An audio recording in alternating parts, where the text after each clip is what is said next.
নবজাতক শিশুর বাবা মা এবং অভিভাবকদের করণীয়। একটি শিশু যখন দুনিয়াতে আসে তখন তার অভিভাবক হিসাবে বাবা মা, দাদা দাদি, নানা নানি যারা তার অভিভাবক থাকেন তাদের বেশ কিছু করণীয় আছে। এই করণীয়গুলোর বেশিরভাগ আমাদের সমাজে মানুষ জানেই না, খুব কম মানুষই জেনে থাকার কথা।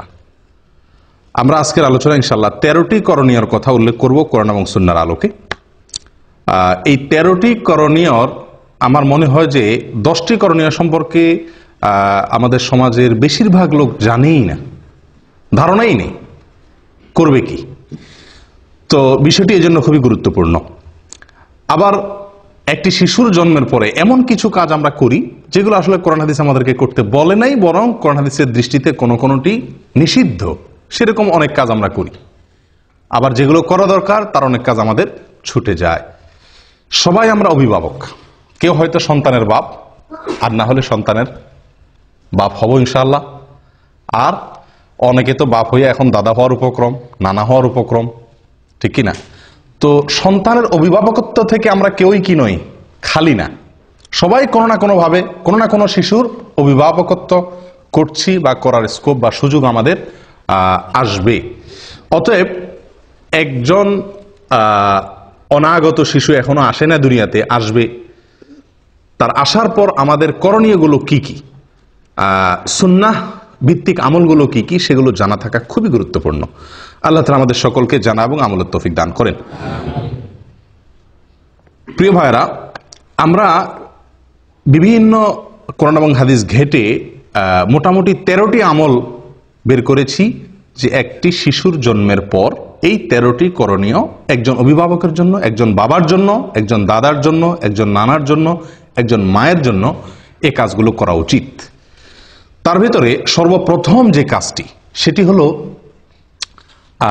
শয়তান থেকে সুরক্ষিত রাখার জন্য শিশুকে একটি আমল।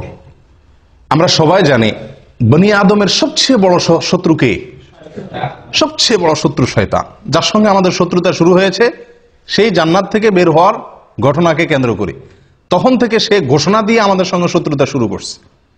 শয়তান ঘোষণা দিয়ে শত্রুতা শুরু করেছে। আল্লাহ সুবহানাহু ওয়া তাআলা কোরআনে বিস্তারিত উল্লেখ করেছে সে আমাদের পথের মোড়ে মোড়ে দাঁড়াবে, আমাদেরকে বিপদগামী করবে, জাহান্নামে নিয়ে ছাড়বে, সে একা যাবে না।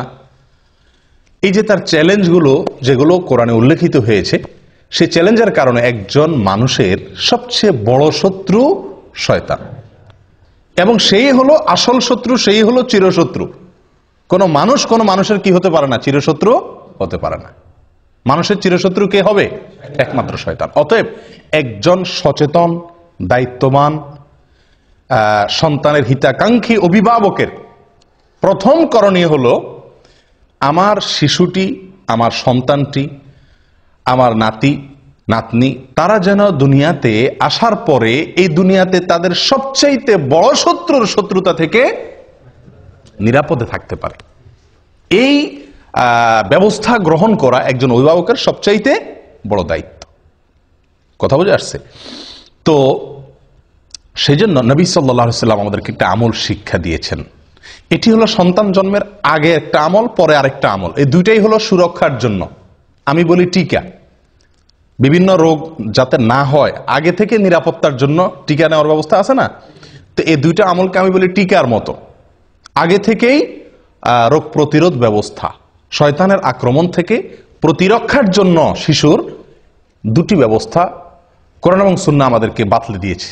একটি শিশু যাতে বড় ধরনের শয়তানের কোনো অ্যাটাক থেকে, আক্রমণ থেকে আল্লাহ তাআলা যেন তাকে হেফাজতে রাখেন, এজন্য আল্লাহর আশ্রয় চেয়ে নেওয়া তার জন্য। একটা হলো সন্তান দুনিয়াতে আসার আগে, আরেকটা হলো সন্তান দুনিয়াতে আসার পরে। দুইটা আমল। সন্তান দুনিয়াতে আসার আগের যে আমলটি, সে আমলটি সম্পর্কে সহিহ বুখারীতে বর্ণিত হয়েছে। আব্দুল্লাহ ইবনে আব্বাস রাদিয়াল্লাহু তাআলা আনহু তিনি বর্ণনা করেছেন যে নবী সাল্লাল্লাহু আলাইহি ওয়াসাল্লাম বলেছেন, লাউ আন্না আহাদাকুম ইযা আতা আহলাহু, তোমাদের কেউ যদি স্ত্রী সহবাসের সময় এই দোয়াটি পড়ে, বলে বিসমিল্লাহি আল্লাহুম্মা জান্নিবনাশ শাইতানা ওয়া জান্নিবিশ শাইতানা মা রাযাকতানা, এই দোয়াটি যদি পড়ে তাহলে কি হবে? ফাকুদিয়া বাইনাহুমা ওয়ালাদ, এই মিলনের ফলে যদি কোনো সন্তান আল্লাহ তাআলা তাদেরকে দান করেন, তাহলে লাম ইয়াদুররুহু শায়তানুন আবাদা, কখনোই শয়তান ওই শিশুর ক্ষতি করতে পারবে না। শয়তান এর ক্ষতি থেকে ওই শিশুটা সুরক্ষিত হয়ে যাবে যদি বাবা মা এই দোয়াটি পড়ে থাকে। দোয়ার অর্থ কি? আল্লাহুম্মা জান্নিবনা শায়তানা, আল্লাহ আমাদেরকে শয়তান থেকে আপনি হেফাজত করেন, নিরাপদে রাখেন। ওয়াজান্নিবি শায়তানা মা রাযাকতানা, আর আমাদেরকে যে শিশু, যে সন্তান আপনি দিবেন, রিজিক হিসাবে দান করবেন, সেই শিশু, সেই সন্তানকেও আপনি শয়তানের আক্রমণ থেকে হেফাজত করবেন।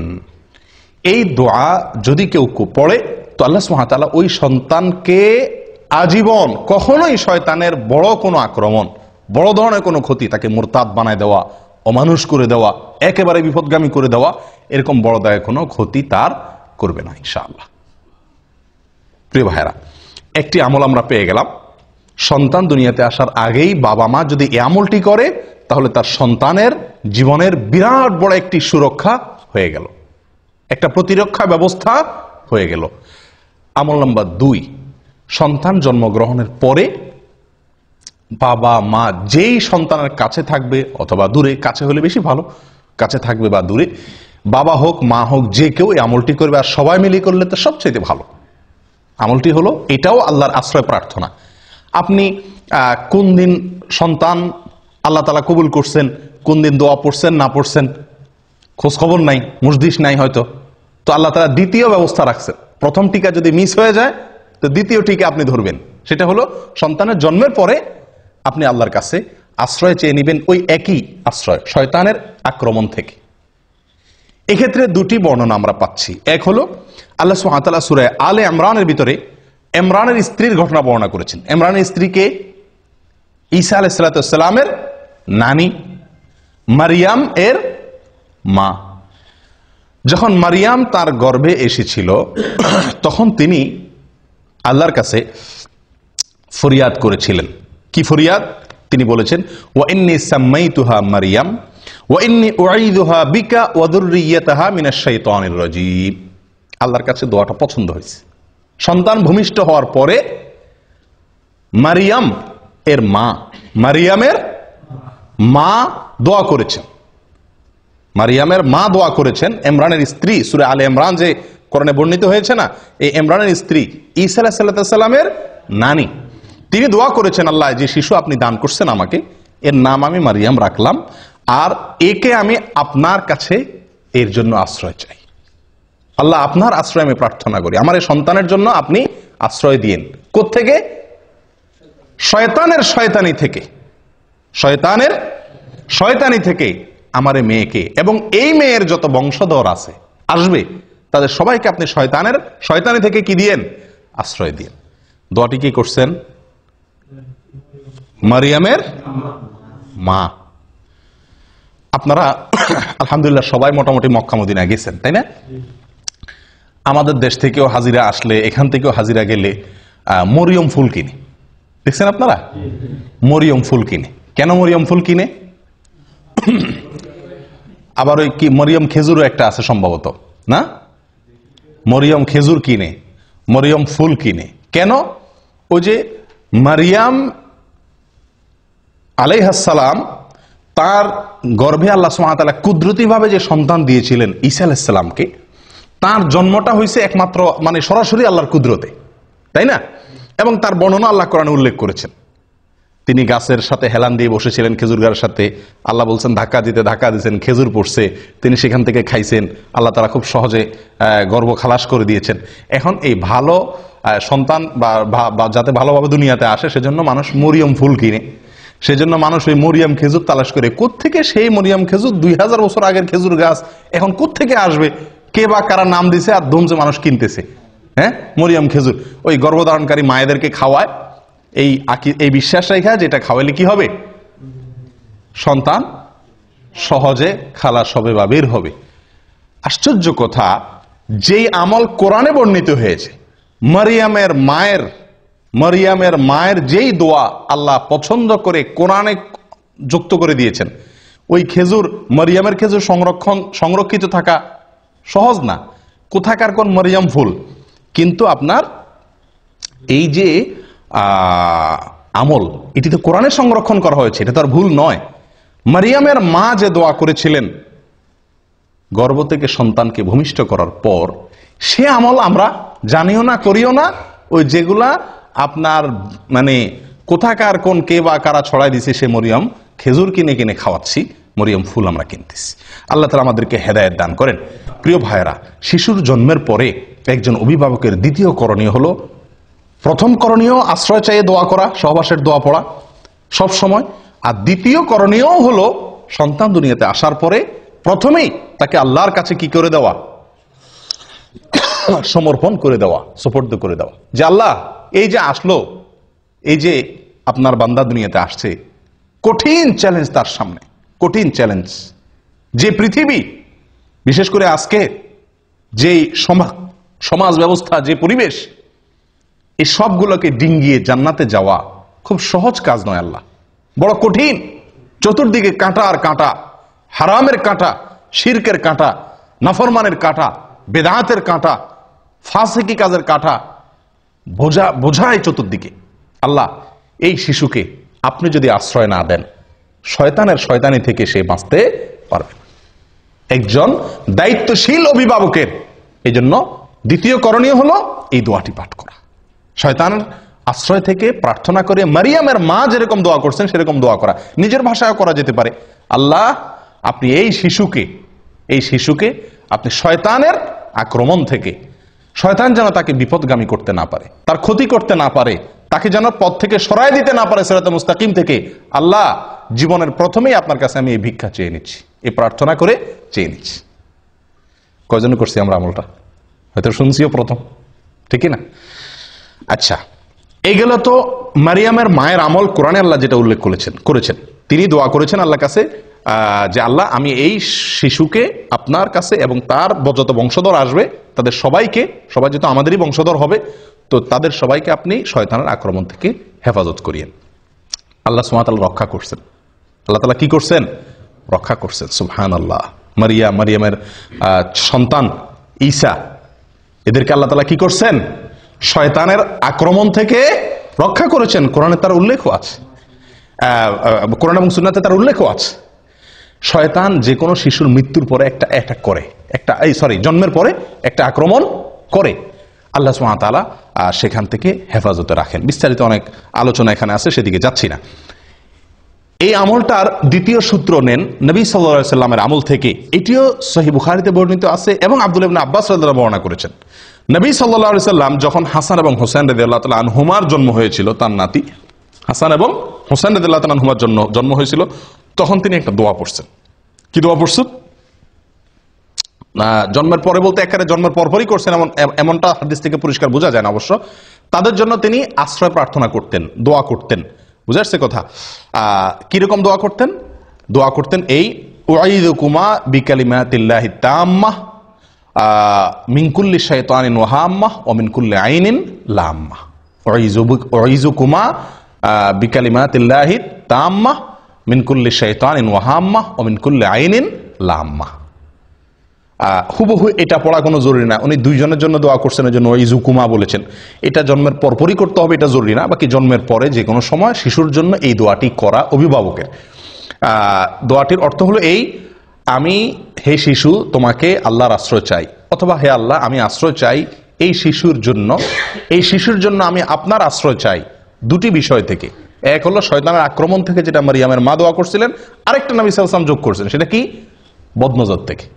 শিশুদের প্রতি একটু বদনজরটা বেশি লাগে, এটাই বাস্তবতা।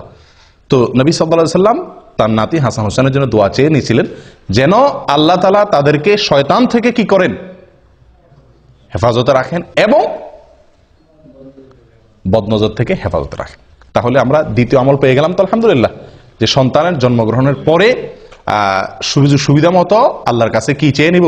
তার জন্য শয়তান থেকে আশ্রয় চেয়ে নেব ইনশাআল্লাহ। করবেন তো আমলটা? আল্লাহ চান তো? আল্লাহ তাআলা তৌফিক দান করেন। তিন নম্বর আমল হলো ভাই, সন্তান জন্মগ্রহণ করার পর সেই সংবাদ যদি আপনার কাছে আসে, সন্তানের জন্মের সংবাদ, সুসংবাদ যদি আপনি পান, তাহলে সেই সুসংবাদ পাওয়ার পরে সর্বপ্রথম কি কথাটা বলবেন? আমরা কি কথাটা বলি আগে সেটা বলেন। যে কোনো সন্তান জন্মগ্রহণের সংবাদ পাইছেন, আপনার সাদিকের হয়েছে, আপনার নিজের হয়েছে, অথবা আপনার ভাইয়ের হয়েছে, হ্যাঁ, কারোর হয়েছে, প্রথম প্রশ্নটা কি হয়? ছেলে না মেয়ে? ঠিক কিনা? যদি সংবাদদাতা না বলে ছেলে হয়েছে না মেয়ে হয়েছে, যদি বলে যে ভাই আমার তো আল্লাহ একটা সন্তান দিছে, তো প্রথম আমরা প্রশ্ন করি কি, ছেলে না মেয়ে? তো এটা বিরাট একটা আমাদের জন্য সংশোধনী। আদাবুল মুফরাদ, ইমাম বুখারী রাহিমাহুল্লাহ লিখিত একটি কিতাব। এখানে সহিহ সূত্রে বর্ণিত একটি হাদিসে আসছে, কাসির ইবনে উবাইদ বলেন যে আয়েশা রাদিয়াল্লাহু তাআলা আনহা তার কাছে যে কোনো সন্তান জন্মের সংবাদ আসলে, যে কেউ মদিনাতে কারোর সন্তান হয়েছে, খবরটা ওনার কাছে আসছে, আম্মাজান আয়েশা রাদিয়াল্লাহু তাআলার কাছে। ওনার কাছে সংবাদ আসার সঙ্গে সঙ্গে উনি কখনো জিজ্ঞেস করতেন না ছেলে নাকি মেয়ে। উনি জিজ্ঞেস করতেন একটা কথা, অবশ্য কি জিজ্ঞাসা করতেন? খুলিকা সাওয়িয়া, অর্থাৎ যে শিশুটি আসছে সে ঠিকঠাক আছে তো, বিকলাঙ্গ না তো, হাত পা সব অঙ্গ প্রত্যঙ্গ সব ঠিক আছে তো? যদি বলা হতো নাম, তিনি বলতেন আলহামদুলিল্লাহি রাব্বিল আলামিন। আমলটি কার ভাই? আয়েশা রাদিয়াল্লাহু তাআলা আনহা, যিনি শিখেছেন নবী সাল্লাল্লাহু আলাইহি সাল্লাম থেকে সবচাইতে বেশি, সবচাইতে সরাসরি কাছে থেকে দেখে। এটা তার আমল ছিল। তো এখান থেকে কি বুঝলাম? যে কোনো শিশুর সংবাদ পাওয়ার পর প্রথম করণীয়, অভিভাবক অনভিভাবক, অভিভাবক না সকলের জন্য এটা, যে আমরা প্রথম আমল করব কি, আলহামদুলিল্লাহ রাব্বিল আলামিন বলবো, আল্লাহ শুকরিয়া আদায় করব। আফসোসের বিষয়, আমরা ওই যে প্রথম প্রশ্ন হয়, হাদিসে বর্ণনাকারী উল্লেখ করে দিচ্ছেন কাসির ইবনে উবাইদ যে আয়েশা রাদিয়াল্লাহু তাআলা আনহা কখনো জিজ্ঞেস করতেন না আগে ছেলে নাকি মেয়ে। কারণ সন্তান ছেলে নাকি মেয়ে এটা মুখ্য না, মুখ্য হলো সন্তান সুস্থ স্বাভাবিক কিনা। এবং এরপরে সবচেয়ে বড় কামনা হবে একজন বাবার, একজন মায়ের, একজন অভিভাবকের যেন সন্তান সুসন্তান হয়, নেক সন্তান হয়, ছেলে হোক কিংবা মেয়ে হোক। এটা কোনো বড় প্রশ্ন নয়, বড় চাহিদা নয়, বড় বিষয় না। ঠিক কি ঠিক না? আল্লাহ সুবহানাহু ওয়া তাআলা নবীদের সন্তান চাওয়ার দোয়া আল্লাহ তাআলা কোরআনে উল্লেখ করে দিয়েছে আমাদেরকে শেখানোর জন্য। নবীরা কিভাবে সন্তান চাইতেন, আম্বিয়া আলাইহিমুস সালাতু ওয়াস সালাম কিভাবে আল্লাহর কাছে সন্তান চাইতেন, সেই ভাষাগুলো আল্লাহ সুবহানাহু ওয়া তাআলা কোরআনে উল্লেখ করে দিয়েছেন। তার একটি হলো রব্বি হাবলি মিনাস সালিহিন, রব্বি হাবলি মিনাস সালিহিন, মানে কি? আল্লাহ আমাকে নেক সন্তান দান করেন, নেক সন্তান দান করেন, ভালো সন্তান দান করেন। আল্লাহর কাছে ছেলে অথবা মেয়ে এটা না চেয়ে আল্লাহর কাছে চাওয়া উচিত কি? সুসন্তান, সুসন্তান। সন্তান যদি নেক হয়, সে ছেলে হইলেও আমার উপকারে আসবে, মেয়ে হইলেও উপকারে আসবে। আর আল্লাহ না করুন সন্তান যদি সৎ না হয়, তাহলে সে ছেলে হোক আর মেয়ে হোক, সে আমার দুনিয়াও ডুবাবে, আখেরাতেও আমাকে ডুবাবে। আফসোসের বিষয়, এটা আজকে একটা চরম বাস্তবতা আজকের পৃথিবীতে। সেটা হলো যে মেয়ে হলে আমরা অনেকেরই মুখ কালো হয়ে যায়, ঠিক কি না? আল্লাহ সুবহানাহু ওয়া তাআলা কোরআনে কারীমে বলেন, ওয়া ইযা বুশশিরা আহাদুহুম বিল উনসা যাল্লা ওয়াজহুহু মুসওয়াদ্দান ওয়া হুয়া কাযীব। জাহিলি যুগের, আইয়ামে জাহিলিয়াতের যুগে, ইসলাম পূর্ব যুগের মানুষের স্বভাব আল্লাহ তাআলা বর্ণনা করতে গিয়ে বলেন যে তাদের কাউকে যদি বলা হয় ভাই আপনার ছেলে হয়েছে বা তোমার ছেলে হয়েছে, তখন তাদের মুখটা কি হয়ে যায়? কালো হয়ে যায়, কালো হয়ে যায়। যদি জিজ্ঞাসা করে ভাই কি হয়েছে, মেয়ে হলে বলে কি? মেয়ে হয়েছে, মেয়ে। মানে ভাবটা এমন থাকে যে উনি খুশি না। আর ছেলে হলে মাশাআল্লাহ পুরো গালে হাসি দিয়া বলে হ্যাঁ আপনাদের ভাতিজা হয়েছে, আলহামদুলিল্লাহ। ঠিক না ঠিক? এগুলো মূর্খতা ছাড়া আর কিছু না ভাই, মূর্খতা। একটা মানুষের শুধু মেয়ে হচ্ছে, তার একটা ছেলে হচ্ছে না, অথবা একজনের শুধু ছেলে হচ্ছে, একজনটা মেয়ে হচ্ছে না, ছেলে বা মেয়ের চাহিদা তার ভিতরে থাকা, এটা দোষের কিছু না। কিন্তু সন্তান হিসাবে ছেলে হলে খুশি হওয়া, মেয়ে হলে বেজার হওয়া, এগুলা বোকামি ছাড়া কিচ্ছু না। আমরা অনেকেই মনে করি যে আমাদের যদি ছেলে না থাকে তাহলে বংশে চেরাগ দিবে কে, বংশের বাতি কে জ্বালাবে? এটা একটা মানে বড় প্রশ্ন থাকে না? আপনি মরে কবরে যায় শুটকি হবেন, সেখানে গিয়ে আপনার কি জান্নাত হবে না জাহান্নাম হবে সেই টেনশনে আপনি শেষ হবেন। তখন দুনিয়াতে আপনার বংশের চেরাগ জ্বললো না, হারিকেন জ্বললো না, হেজাক লাইট জ্বললো না, মোমবাতি জ্বললো, এটা আপনার কোনো দরকার আছে? কি বলেন? এটা বোকামি ছাড়া আর কি, এটা নির্বুদ্ধিতা ছাড়া কিছুই নয়। প্রিয় বন্ধুগণ, এই জন্য সন্তান সুসন্তান যেন হয় সেটা বরং আল্লাহর কাছে দোয়া করা। মেয়ে হলে এটাকে ভালো সঠিক তারবিয়ত লালন পালন করে সুপাত্রস্থ করতে পারলে, এটাকে ভালোভাবে লালন পালন করতে পারলে, ইনসাফ করতে পারলে, আদর ভালোবাসা দিয়ে জান্নাতের ওয়াদা আছে। 2টা মেয়ে পারলে, 3টা মেয়ে পারলে, ছেলে 10টা ছেলে পারলেও কোনো জান্নাতের ওয়াদা কোনো হাদিসে নাই।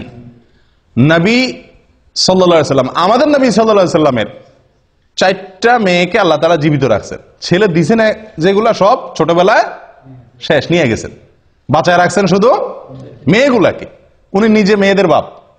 এত যাদের কি হয় না, ছেলে হয় না বা ছেলে নাই, শুধু মেয়ে, আপনারা এটা ভাইবা খুশি হন যে নবী সাল্লাল্লাহু আলাইহি সাল্লাম মেয়েদের বাপ ছিল, আপনিও কি মেয়েদের বাপ।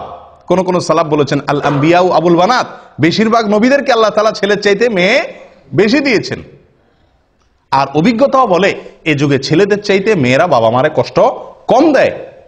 ছেলেরা বাপ মার মুখ যত বেশি চুনকালি দেয়, মেয়েরা ততটা দেয় না। মেয়েরা যতটা ভালোবাসে বাবা মাকে, ছেলেদের ভালোবাসা ততটা পাওয়া যায় না। মেয়েরা সব সময় স্বামীর সাথে ঝগড়া করে বাপ মার পক্ষ হয়ে, আর ছেলেরা বাপ মার সাথে ঝগড়া করে বউয়ের পক্ষ হয়ে। ঠিক না বেঠিক? এর মানে এই না যে আমি বলতেছি ছেলে খারাপ মেয়ে ভালো, সব বাকি বেশিরভাগ ঘটনা এরকম ঘটে থাকে। অতএব জন্মের পরে প্রথম কথা হবে আল্লাহর কাছে শুকরিয়া আদায় করা। ছেলে হইছে নাকি মেয়ে হইছে এই সমস্ত নিয়ে মুখ কালাকালি করা, এটা এক ধরনের কুফরি, এক ধরনের আল্লাহর নেয়ামতকে কি করা, ডিনাই করা, অস্বীকার করা। এটা উচিত নয়। আল্লাহ তাআলা আমাদেরকে সঠিকটা বোঝার তৌফিক দান করেন।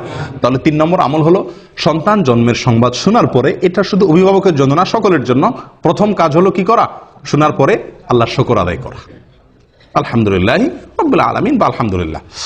4 নম্বর আমল, নবজাতক শিশু দুনিয়াতে আসার পরে তার কানে আজান দেওয়া। কি দেওয়া? কানে আজান দেওয়া। কানে আজান দেওয়া এটি একটি আমল। কয়জনে আপনাদের শিশুর জন্মের পরে আজান দেওয়ার ব্যবস্থা করছিলেন? এখানে হাত তোলেন তো দেখি। মাশাআল্লাহ। বাহিরে আজান দিল, এটা সঠিক হলো না। কানে আজান দিতে হবে। কানে আজান দেওয়া মানে আবার কি না, কানে মাইক ধরে আজান দেওয়া না। ছোট বাচ্চা তো মারাই যাবে, তাহলে অ্যাক্সিডেন্ট হবে। আজান দেওয়া বলতে কানের আজানের বাক্যগুলো তাকে কেউ ধরলো আপনার কোলে রেখে সামনে, তার কান বরাবর নিয়ে আপনি কি করলেন, আজানের বাক্যগুলা শুনায় দিলেন তাকে। এখানে চিৎকার করে করে জোর করে করে তার কানের কাছে মুখ নিয়ে কি নেওয়া না, আজান দেওয়া না। আজানের বাক্যগুলো তার কানে শুনিয়ে দেওয়া। তাকে প্রথম এই আল্লাহর জমিনে আসার পরে আল্লাহর কালিমা, সালাতের আহ্বান তার কানে পৌঁছে দেওয়া, এবং এর একটা প্রভাব তার জীবনে ফলবে ইনশাআল্লাহ। কথা বুঝে আসছে ভাই? আবু রাফি রাদিয়াল্লাহু তাআলা আনহু তিনি বর্ণনা করেছেন। কে? আবু রাফি রাদিয়াল্লাহু তাআলা আনহু তিনি বর্ণনা করেছেন, যেটি মুসনাদে আহমদে এসেছে, সুনানে তিরমিজিতে এসেছে, এবং ইমাম তিরমিজি রাহিমাহুল্লাহ হাদিসটিকে হাসান সহিহ বলে মন্তব্য করেছেন। কি আবু রাফি রাদিয়াল্লাহু তাআলা বলেন, রাআইতু রাসূলুল্লাহ সাল্লাল্লাহু আলাইহি ওয়াসাল্লাম আযানা ফি উযুনিল হাসানি হিনা ওয়ালাদাতহু ফাতিমা বিসসালাহ। তিনি বলেন, আমি নবী সাল্লাল্লাহু আলাইহি ওয়াসাল্লামকে দেখেছি, আমি নিজে দেখেছি, তিনি ফাতিমা রাদিয়াল্লাহু তাআলা আনহার ছেলে হাসানের জন্মের পরে তার কানে আজান দিয়েছেন। ঠিক নামাজের যে আজান হুবহু সেরকম আজান তিনি তার নাতি হাসান রাদিয়াল্লাহু তাআলার কানে দিয়েছেন। তাহলে এটা একটা আমল পাইলাম কি পাইলাম না? আজান দেওয়া। অনেকে বলেন বাম কানে একামত দেওয়া, ডান কানে আজান দেওয়া, বাম কানে। ডান কানে আজান দেওয়া তো নবী সাল্লাল্লাহু আলাইহি ওয়াসাল্লামের আমল থেকে সাবিত হলো, যদিও কেউ কেউ এটা নিয়েও এর সনদ নিয়ে অনেকে মন্তব্য করেছেন, কিন্তু আমার কাছে বিশুদ্ধ মনে হয় আজান দেওয়াটাই সুন্নাত, এই হাদিস দ্বারা যেহেতু সাবিত হয়েছে। বাম কানে একামত দেওয়া এটা কতটুকু প্রমাণিত? আমাদের সমাজে বাম কানেও একামত দেওয়ার কি আছে, রেওয়াজ বা সিস্টেম চালু আছে। তো এটা একেবারে ভিত্তিহীন না। এক্ষেত্রে 3টা হাদিস পাওয়া যায়। একটা হাদিস যেটা পাওয়া যায় সেটাকে জাল বলেছেন মুহাদ্দিসিন ইকরাম অনেকে, হাদিসটি ভিত্তিহীন। আরেকটাকে জয়ীব বলেছেন, যেটা সুনানে বাইহাকিতে বর্ণিত হয়েছে। আর আরেকটা হাদিস আছে যেটা নবী সাল্লাল্লাহু আলাইহি ওয়াসাল্লাম থেকে না, কোনো সাহাবী থেকেও না, একজন তাবী ওমর ইবনে আব্দুল আজিজ রাহিমাহুল্লাহ ওনার থেকে বর্ণিত। ওমর ইবনে আব্দুল আজিজ ইসলামের খুব নামকরা একজন খলিফাদের, 4 খলিফার পরেই বলা হয় 5ম খলিফা বলা হয়, অর্থাৎ খুব মানে সুশাসনের জন্য পৃথিবীর ইতিহাসে মুসলমানদের গৌরবোজ্জ্বল ইতিহাসে যাদের নাম স্বর্ণের অক্ষরে লেখার মতো, তাদের মধ্যে অন্যতম হলেন ওমর ইবনে আব্দুল আজিজ রহমতুল্লাহ আলাইহি। ওনার থেকে বর্ণিত হয়েছে যে উনি বা শিশুর জন্মের পরে ডান কানে আজান দিতেন, বাম কানে একামত দিতেন। কিন্তু এই যে ওনার থেকে বর্ণিত হয়েছে, এটারও কোনো সনদ ছাড়াই অনেক সালাফ উল্লেখ করেছেন। যাই হোক, এই বিষয়টা এই জন্য এত বেশি মজবুতির সাথে প্রমাণিত না। এটি বগবীতে, তাফসীর বগবীতে আছে এবং অন্যান্য কিতাবে উল্লেখ আছে। তাহলে ডান কানে আজান দেওয়া, কানে আজান দেওয়া, এটা প্রমাণিত হলো। কয় নম্বর আমল গেল? 4 নম্বর আমল গেল। আমল নম্বর 5, পিতা সন্তানের জন্য কল্যাণের দোয়া করা, বরকতের দোয়া করা, বিভিন্ন জিনিস দোয়া করা। সারা জীবন তো দোয়া করবেনই, কিন্তু শিশুর জন্মের পরে শুরুর দিকে আল্লাহর কাছে কি করবেন? তার জন্য কিছু জিনিস চেয়ে নেবেন। খুব গুরুত্বপূর্ণ একটা আমল। এই আমলটি আদাবুল মুফরাদের ভিতরে আসছে, বিশুদ্ধ সূত্রে বর্ণিত। একজন সাহাবী মুআবিয়া ইবনে কুররাহ রাদিয়াল্লাহু তাআলা আনহু, মুআবিয়া ইবনে কুররাহ রাদিয়াল্লাহু তাআলা আনহু, তিনি বলেন, আমার ছেলে ইয়াস এর জন্ম যখন হয়েছিল, তো এলাকার যে সমস্ত সাহাবীরা আছেন, সিনিয়র সাহাবীরা, তারা আমার বাসায় আসছেন, তাদেরকে আমি মেহমানদারি করছি। সন্তান হয়েছে, বাসায় আসছেন আশপাশের পাড়ার লোকজন, সাহাবীরা। তো তারা এসে শিশুর জন্য কি করছেন? অনেক দোয়া করছেন তাদের মতো করে। আছে না যে মানুষ আসলে নবজাতক শিশু, নতুন শিশুর জন্য দোয়া করে, তো ওনারা তার মতো করে, যার মতো করে শিশুর জন্য কি করছেন? আল্লাহ তারা এই করো সে করো, অনেক দোয়া করে দিয়েছেন। তো বাবা হিসাবে মুআবিয়া ইবনে কুররাহ রাদিয়াল্লাহু তাআলা আনহু, তার মনের ভিতরে একটু খুঁতমুতে ভাব রয়ে গেছে যে ওনারা দোয়া করছেন, কিছু জিনিস আল্লাহর কাছে চাইছেন, ঠিক আছে, কিন্তু আমার বিশেষ কিছু চাওয়া আছে ছেলেকে দিয়ে, আমার কিছু টার্গেট আছে, আমারও কিছু চাওয়া আছে, কিন্তু সেগুলো ওনারা বলেন নাই। তো তিনি তাদেরকে লক্ষ্য করে বলছেন যে বারাকাল্লাহু লাকুম ফীমা দাআউতুম, আপনারা যে আমার শিশুটার জন্য, ছেলেটার জন্য, ইয়াসের জন্য দোয়া করে দিয়েছেন, এই জন্য আল্লাহ আপনাদের বরকত দান করুক। তবে আমার কিছু দোয়া আছে, আমি এখন একটু বলবো, আপনারা সাথে একটু কি বলেন? আমিন বলেন। তখন তিনি বলেন যে আমি কয়েকটা দোয়া তখন করছি আমার শিশুর জন্য, তার যেন সে দিনদার হয়, মুত্তাকি ফরজগার হয়, তার যেন ব্রেন ভালো হয়, মেধাবী হয়, এরকম কয়েকটা দোয়া করছি। এই দোয়া করবো না, ওনার সাথে আমিন বলছেন। মুআবিয়া ইবনে কুররাহ রাদিয়াল্লাহু তাআলা বলেন যে আমি এই শিশুর বড় হওয়ার পরে, আমাদের ছেলে যখন বড় হয়েছে, তো এর ভিতরে আমি ওই যে দোয়া তার জন্য করছিলাম, আমি লক্ষ্য করে দেখছি তে প্রত্যেকটি দোয়া খেটে গেছে এবং তার জীবনে ফলে গেছে, আমি দেখছি। তাহলে বাবা হিসাবে একজন সাহাবীর আমল পাইলাম যে উনি বাবা হিসাবে সন্তানের জন্য কি করছেন? বিভিন্ন জিনিস আল্লাহর কাছে শুরুতেই চেয়ে নিয়েছেন। কয় নম্বর আমল গেল? 5 নম্বর। আমল নম্বর 6, তাহনিক করা। কি করা ভাই? তাহনিক। তাহনিক করছেন আপনারা কেউ শিশুর জন্য? কজন তাহনিক করছেন বলেন? হয়তো নামই শুনছেন প্রথম, ঠিক না? এটি একটি আমল, এটি একটি আমল এবং সুন্নাত। এটি বিলুপ্ত আমলগুলোর মধ্য থেকে একটি আমল। তাহনিক হলো শিশুর জন্মের পরে তার মুখে প্রথম খাবার হিসাবে মায়ের বুকের শাল দুধ খাবে, ওটা তো ঠিক আছেই। আর এর বাইরে খেজুর চাবায়া মুখের লালাতে হালকা ভেজার পরে তার মুখে একটু দেওয়া, যাতে করে রসটা যায় তার মুখে, সে যাতে চেটে খেতে পারে, বাস এরকম করে। আবার খেজুর কোনো অংশ দিলে তো গলা আটকিবে, ছেলে বাচ্চার জন্য কষ্ট হবে, ক্ষতি হবে, সেটা না। মুখের ভিতরে চাবায়া ওইটাকে ভিজায়া তার মুখে দেওয়া, যাতে করে সে শুধু রসটুকু, সামান্য একটু রস চেটে নিতে পারে, খেতে পারে। এটাকে বলা হয় তাহনিক। আয়েশা রাদিয়াল্লাহু তাআলা আনহা বলেন, সহিহ মুসলিমে বর্ণিত আছে, নবী সাল্লাল্লাহু আলাইহি সাল্লামের যুগে যত শিশুর জন্ম হতো সবাই তার কাছে নিয়ে আসতেন, আনলে তিনি ওই শিশুর জন্য দোয়া করতেন বরকতের, এবং যেদিন হয়তো সেদিনই সাধারণত আপনার, এবং তার জন্য কি করতেন? তাহনিক করে দিতেন। কি করে দিতেন? তাহনিক করে দিতেন। কে? নবী সাল্লাল্লাহু আলাইহি সাল্লাম। তাহলে বোঝা গেল আমলটা নবী সাল্লাল্লাহু আলাইহি সাল্লাম থেকে প্রমাণিত এবং এটা সুন্নাত। এখন একটা কথা হলো, আমাদের যুগে তো কি নাই? নবী সাল্লাল্লাহু আলাইহি সাল্লাম নাই। তাহলে আমাদের শিশুর তাহনিক কে করাবে? খেজুর দিয়ে তার তাহনিকটা কে করাবে? তো এটা নিয়ে অনেক ওলামা একরাম বলেন, আপনার যুগে যে কোনো নেককার, পরহেজগার, মুত্তাকি, ইমাম সাহেব, কোনো আলেম, কোনো ভালো মানুষ তার কাছে নিয়ে যাবেন, তাকে দিয়ে তাহনিক করাবেন। বুঝে আসছে কথা? অন্য অনেক ওলামা একরাম বলেন না, নবী সাল্লাল্লাহু আলাইহি সাল্লাম তাহনিক করেছেন, ওনার পরে কোনো সাহাবীর কাছে আর কেউ নিয়ে গেছেন বলে খুব একটা প্রমাণ হয় না। অতএব অন্য কারোর কাছে নেওয়া জরুরি না। বাপ মা, দাদা দাদি, নানা নানি যারাই থাকবেন আশেপাশে, তারাই কি করে দিবেন? তাহনিক করে দিবেন। এটা সুন্নাত। তাহলে এই তাহনিকের যে আমলটা, এই আমলটাও আমাদের সমাজ থেকে একেবারেই প্রায় বিদায় বিদায় হয়ে গেছে বললে ভুল হবে, এটা তো নাই। একটা হলো আগে থেকে ছিল, এখন নাই। এটা একান্ত আলেম ওলামা ছাড়া খুব কম মানুষই করেন। আলহামদুলিল্লাহ আমার 3 সন্তানের সময় আমি তাহনিক করেছি। তো তাহনিকের আমলটি আমাদের অনেকের জানা নাই। এর ভিতরে অনেক কল্যাণ, তার স্বাস্থ্যগত দিক থেকে এবং অনেক দিক থেকে কল্যাণ নিহিত আছে। সবচেয়ে বড় কল্যাণ হলো নবী সাল্লাল্লাহু আলাইহি সাল্লামের যুগে সাহাবীরা আমলটা করছেন, নবী সাল্লাল্লাহু আলাইহি সাল্লাম আমলটা করছেন, আমরাও সেটা করব, সুন্নতের আমল। মনে থাকবে তো ইনশাআল্লাহ। 7 নম্বর আমল, সন্তানের জন্য একটা সুন্দর নাম চয়েস করা। এই পর্যন্ত যেগুলো বলছি 6টা আমল, এগুলো সবগুলো হলো সন্তান জন্মের পর 7 দিনের আগের কাজ, এগুলা শুরুর দিকের কাজ এগুলা। আর এখন থেকে নিয়ে শেষ পর্যন্ত যে আমলগুলো বলবো, এই আমলগুলো হলো সন্তান জন্মের পরে 7 নম্বর দিনের আমল।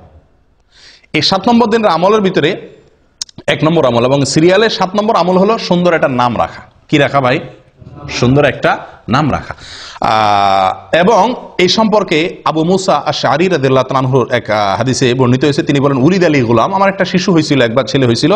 তো ফাআতাইতু বিহিন নবী সাল্লাল্লাহু আলাইহি ওয়াসাল্লাম, আমি নবী সাল্লাল্লাহু আলাইহি ওয়াসাল্লামের কাছে তাকে নিয়ে আসছি। ফাসাম্মাহু ইব্রাহিম, তিনি তাকে তখন ইব্রাহিম নাম রাখলেন। ফাহান্নাকাহু বিতামারিহি তামারাতিন, এবং একটা খেজুর দিয়ে তিনি তার তাহনিক করাই দিলেন এবং তাকে বরকতের দোয়া করলেন। এরপরে শিশুটা আমার হাতে দিয়ে দিলেন। 3টা আমল করলেন। এই হাদিস থেকে প্রমাণ হলো, বুখারীর হাদিস। তাহলে নাম রাখলেন নবী সাল্লাল্লাহু আলাইহি ওয়াসাল্লাম। শিশুর নাম রাখতে হয়, এটা বাবা মা বা অভিভাবকদের কর্তব্য। এবং এই নাম রাখাটা আপনার জন্মের দিন হতে পারে, 3 নম্বর দিনও হতে পারে, তবে কোন কোন বর্ণনাতে 7 নম্বর দিনের কথাও আসছে। এটা কোনো বাধ্যবাধকতা না যে এই দিনই রাখতে হবে, তবে 7 নম্বর দিনের ভেতরে নামটা রেখে ফেলা উচিত। অনেক সময় আমরা অনেক দেরি করে ফেলি, 7 নম্বর দিনের ভিতরে রেখে যাওয়া উচিত। নাম, সবচেয়ে উত্তম নাম, সবচেয়ে শ্রেষ্ঠ এবং বেস্ট নাম কোনটা? আব্দুল্লাহ এবং আব্দুর রহমান। সবচেয়ে সুন্দর এবং সবচেয়ে উত্তম নাম হলো আব্দুল্লাহ এবং আব্দুর রহমান, এর উপরে কোনো নাম নাই। দ্বিতীয় শ্রেণীর নাম কোনটা? প্রথম শ্রেণীর নাম হলো আব্দুল্লাহ এবং আব্দুর রহমান। দ্বিতীয় শ্রেণীর নাম কি? দ্বিতীয় শ্রেণীর নাম হলো আল্লাহর যে 99টি নাম আছে, আল্লাহর 99 নামের শুরুতে আব্দুন যোগ করলে যে নামগুলো হবে। কি যোগ করলে? আব্দুন যোগ করলে যে নামগুলো হবে। যেমন আব্দুল খালেক, আব্দুল মালিক, আব্দুল গফফার, আব্দুল সত্তার, আব্দুল গফুর, আব্দুর রহিম, আব্দুল ওদুদ, যত আল্লাহর 99 নাম দিয়ে যে নাম আছে, আমরা নাম খুঁজে পাই না। শিশু হলে নাম নিয়ে যে কি এক অস্থির হয়ে যায় মানুষ। হুজুর একটা নাম দেন, ভাই একটা নাম দেন, নাম ঠিক করতে পারে না। আল্লাহর 99 নাম, এটা শুরুতে আব্দুল লাগাইলে ছেলেদের নাম হয়ে যায়, আমাতুন লাগাইলে মেয়েদের নাম হয়ে যায়। আমাতুন মানে বান্দি, মেয়ে গোলাম, আর আব্দুল মানে পুরুষ, ছেলে গোলাম, আল্লাহর বান্দা, আল্লাহর মেয়ে বান্দা। তাহলে 99টা নাম তো আপনার হাতের কাছেই আছে, এবং এর ভিতরে বহু নাম আছে যেগুলো আমাদের সমাজে খুব একটা শোনাই যায় না। আমরা নাম রাখার ক্ষেত্রে বেশ কিছু জটিলতা আমাদের দেখা দেয়। এর ভিতরে একটা হলো আনকমন নাম খুঁজি। আব্দুল্লাহ নাম রাখতে বলে যে আব্দুল্লাহ, আব্দুল্লাহ এ তো আমার ভাইয়ের খালাতো শালির জেডাতো ভাইয়ের ছেলের নাম, কোনো মানে আছে? আমার বোনের ছেলের নাম। তো সমস্যা কি? আপনার বোনের ছেলের নাম হয়েছে। আপনারা দেখেন এদেশের একটা কালচার আছে, বাপের নামও আব্দুল্লাহ, ছেলের নামও আব্দুল্লাহ, দাদার নামও আব্দুল্লাহ, নাতির নামও আব্দুল্লাহ। কই, তাদের তো কোনো সমস্যা হয় না। আমরা বলি ডাকলে তো সমস্যা, আব্দুল্লাহ বলে 2জন দৌড় দিবে। এই সমস্যাটা জীবনে কয়বার হবে? এই সমস্যাটা জীবনে কয়বার হবে? এগুলা সঠিক না। আসলে আমরা আনকমন নাম খুঁজতে গিয়ে এমন এক আনকমন নামের পিছনে পড়ে যাই যেটা আমাদেরকে সুন্দর নাম থেকে দূরে সরাই দেয়। এই জন্য আপনি আজকে আব্দুল্লাহ, আব্দুর রহমান বা এই সমস্ত সুন্দর সুন্দর ভালো ভালো নাম খুব বেশি এটা রাখার কালচার আস্তে আস্তে উঠে যাচ্ছে। মানুষ লালটু, বল্টু, টল্টু এই সমস্ত নাম রাখে। আল্লাহ হেফাজত করেন। সুন্দর একটা নাম রাখা, এটা সন্তান, নবজাতক সন্তান ভূমিষ্ঠ হওয়ার পরে বাবা মায়ের বা অভিভাবকদের করণীয়র ভিতরে অন্যতম প্রধান একটি করণীয়। মনে থাকবে তো ইনশাআল্লাহ। আমাদের দেশের নামের ভিতরে আরো অনেকগুলো সমস্যা আছে। তার ভিতরে একটা হলো যে একজনের 3টা 4টা করে নাম থাকে। একজনের কয়টা করে নাম থাকে? 3টা 4টা করে নাম থাকে, এবং সবগুলো আলাদা আলাদা নাম। সব নামগুলা কি আলাদা আলাদা নাম। আমি কি বুঝাতে পারছি? যেমন ওমর ফারুক। আচ্ছা, এটা আরেক সমস্যা, সেখানে আমি আসতেছি। তার আগে একটু বলে নেই যে একজনের 3-4টা নাম লাগে। যেমন মোহাম্মদ আলী, মোহাম্মদ আলী, দুইটা নাম কিন্তু এখানে, একটা নবীর নাম, নবী সাল্লাল্লাহু আলাইহি সাল্লামের নাম, আর একটা হলো নবী সাল্লাল্লাহু আলাইহি সাল্লামের চাচাতো ভাইয়ের নাম, জামাইয়ের নাম, ঠিক না? দুইজনের নাম একজনে দখল করছে, ঠিক না? এভাবে আমাদের দেশে যত নাম পাবেন বেশিরভাগ নামগুলো একজনের 3-4টা নাম। এটা একটা ভুল কালচার। এটাতে কোনো মানে কোরআন হাদিস অশুদ্ধ হয়ে যাবে, আলোকে অশুদ্ধ হয়ে যাবে, বা এটা কারণে আপনার কোনো গুনাহ হয়ে যাবে এরকম না, কিন্তু এটা মানে সঠিক না। নাম থাকবে কি একটা, নাম থাকবে একটা, সেটা যেটাই হোক। হ্যাঁ, তার সাথে বাবার নাম যুক্ত হতে পারে, তাহলে দুইটা হলেও সমস্যা নেই।